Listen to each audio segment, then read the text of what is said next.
Madam Chair, I'd like to discuss yung 10 million peso project na children's book. Madam Chair, dahil ayaw din po ng resource person ng question and answer, then ang paraan ko na lang po ay hindi pa tanong. Tell the committee sino po ang editor ng children's book na ito. Madam Vice President. Madam Chair, all the answers are, wala yan doon sa opening statement. I will forgo the opportunity to defend the Office of the Vice President 2025 budget proposal by question and answer. And I will leave it to the House of Representatives to decide the proposal as presented. The name of the auditor of the children's book.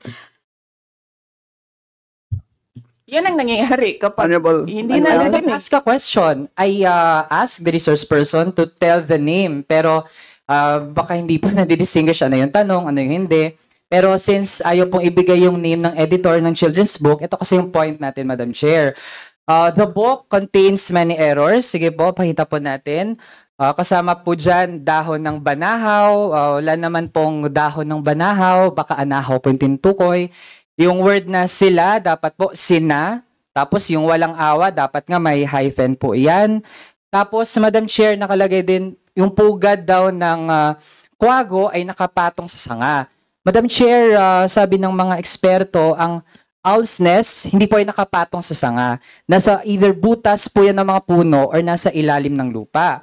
Next, Madam Chair, this book is not child-friendly as per writers kasi pag children's book, Madam Chair, hindi lang yung text yung mahalaga, pati yung visuals, Madam Chair. So, yung illustrations are not cohesive, para yung elements pinatong lang sa background. Tapos, low value ito for illustrations kasi, Madam Chair, kahit nga yung pangalan ng illustrators ay maliit compared dun sa pangalan ng author. When in fact, for a children's book, magkasimbigat po ang papel ng illustrator tsaka ng author. Also, Madam Chair, sa content, nag-i-impose po siya na kung paano dapat umastang isang kaibigan, but Madam Chair, for children's books, dapat hindi siya nag-impose ng anumang bagay sa bata.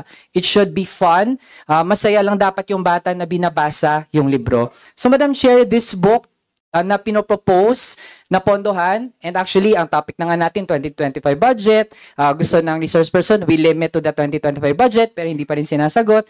But this book, Madam Chair, will just contribute to the worsening of the learning crisis. Hindi po siya actually ay makabata.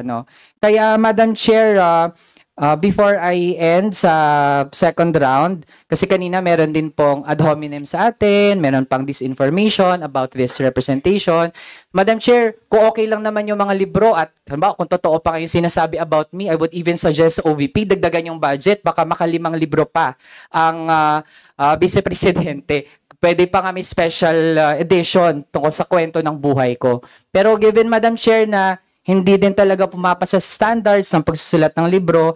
And I also think, Madam Chair, na throughout this hearing, hindi successfully na-defend yung budget ng Office of the Vice President. So ako, personally, I'm inclined na hindi natin i-terminate yung budget briefing for the Office of the Vice President. So yun na lang muna, Madam Chair. Maraming salamat. Madam Chair. Yes, Madam Vice President. Yes. The name of the editor of the book is Raul Manuel. It's a joke, ma'am. You strike it out of the record if you want.